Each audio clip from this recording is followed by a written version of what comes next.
bata, Oo. ito siya, halatang Pa, ganyan. fat siya. Kasi, yun o, may hati sa gitna. Ang buntis hindi, full yan. Full, pwedeng dito, pagkita dito. Kasi yung bata, andito yung bata. Hindi, maniwala ka yung kasama ko noon na nabuntis ng boyfriend niya. Sabi niya, wala ka ba napapansin sa akin? Sabi niya, wala. Tapos malaki yung dito niya dito. Tumaba ka lang, sabi kong ganun. Nako. Dito. Yan ang huwag niyong Yan. gagawin, magpapabuntis, Diyos ko po. Tapos magpapalaglang. Naku. Papalaglag. Magpapalaglag.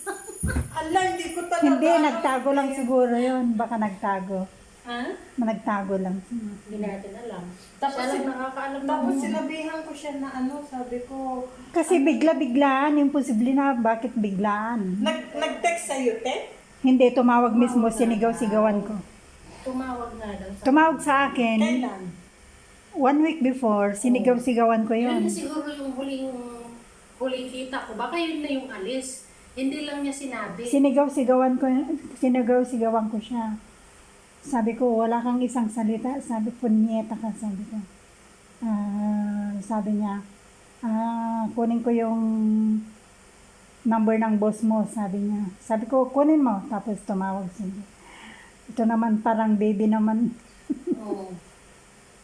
Saan mo, te? Nandyan pagamit? Wala. Yung Siguro yung sinabi niya sa akin nung gabi yun na magpipiknik, baka yun na yung layas niya. last week lang. Last week lang, ate, nung nag shift, nung hindi pa ako na-transfer ng university. Di ba pag 12:30 dito ako? Yun ang 12:30. paalam. Tapos sabi pa niya nung sa akin, sabi niya, hindi baling mahal te dito kasi ang sabi niya, ang tahimik-tahimik, yun ang hinahanap ko doon. Sabi niya, ang ingay-ingay nila sa pinanggalingan ko, dito wala akong makita. Sabi ko, oo, kahit may mga bata nga, ako nga, parang ba tong bahay natin, napaka, naman, sabi ko. Sinigaw-sigawan ko yun. Tapos, yung Sinigaw-sigawan ko sinungaling talaga. din pala yun. Sabi ko, wala kang isang salita, kababayan Alam mo, pa kita. huwag na natin siyang husgahan. Baka may malaki siyang problema. Oo, hayaan yun na. Hayaan nyo na yung rason niya na may Pakistan. Baka hindi lang yun ang rason. Baka ginagawa niya lang rason yun. Siyempre, Di ba na ang linaw-linaw yung sinabi mo noon?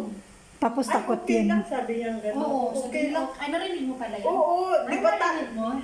ikaw yung yung nagsasabi noon. Oo, kasi in-explain ko. Oo, tapos Sabi ko, ate, eto,